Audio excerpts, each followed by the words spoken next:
This is Anne Marie from K-12 Plus. In this video, we will be talking about non-traditional students in higher education.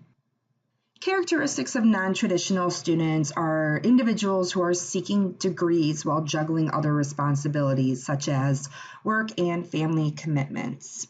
These non-traditional students are those who fit into one or more characteristics that are listed below, such as age, employment, high school education, and then the financial independence.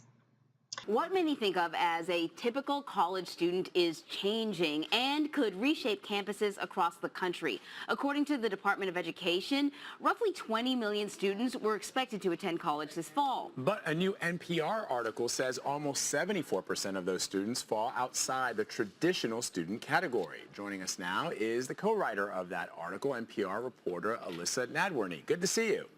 Hey, guys. So, Alyssa, the report says a majority of students are considered non-traditional. What does that mean, and who are the students that are going to college today?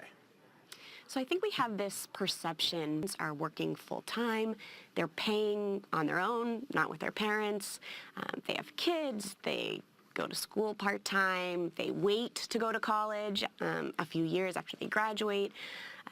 So we have this kind of change in demographics, and we've really been seeing this for almost 20 years. I guess, how are colleges and universities accommodating older undergrads? I mean, you know, it can be, in addition to all the things you mentioned about learning how to study, I mean, you're basically on campus, you've got a life, you've got a job, you maybe have kids, and, you know, if it's back like was my day, kids are playing hacky sack, and that's just the least of what they're doing on the quad. How do universities reach out to these individuals? How do they make them feel welcome and at home?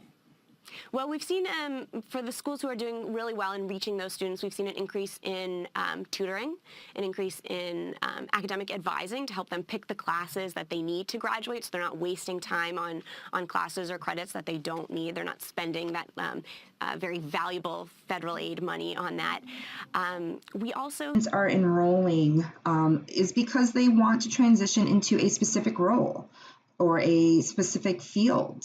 They are currently working in a job that they possibly do not want to be in anymore. They want to transition into a different field, and so by going back to school will help them earn that education to help them transition into a new career path.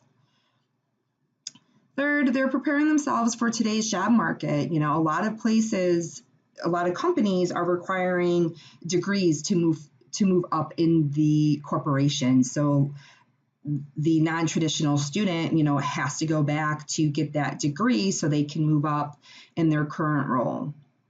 So they want to finish what they started. Students are also pursuing a advanced degree. You know, they want to move up in their company, so they need to have a master's to be eligible for that position, or they finally found the right school. So some students do not like the traditional setting where you have to be sitting in a classroom and hearing the professor lecture.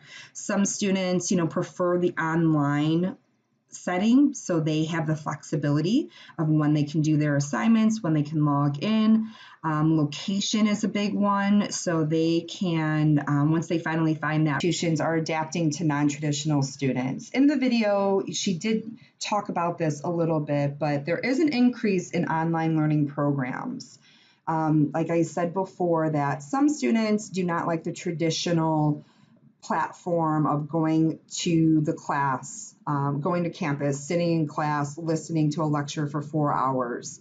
So most of the higher institutions are starting to do some online programs. You know, they have a combination of a hybrid platform where some of the courses are online, and then some classes, you know, you'll have to take, you know, on site, you know, on ground at the campus.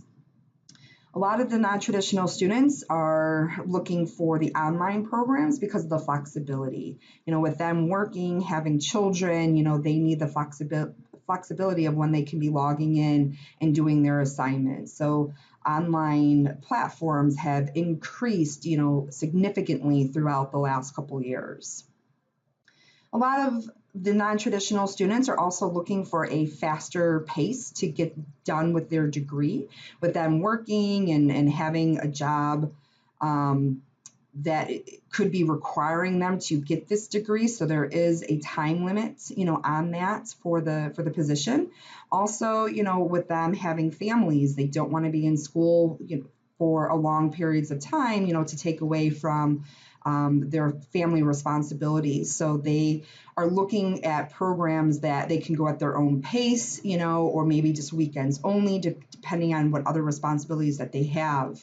But the non-traditional students are looking for those accelerated courses, trying to get done as soon as they can.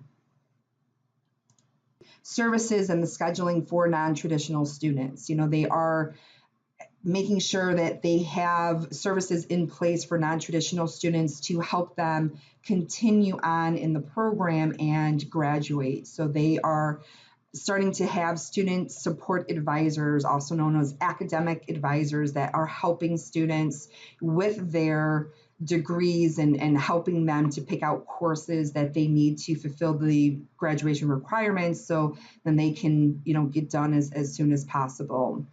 Having writing studios, having tutors, accessible for the non-traditional students.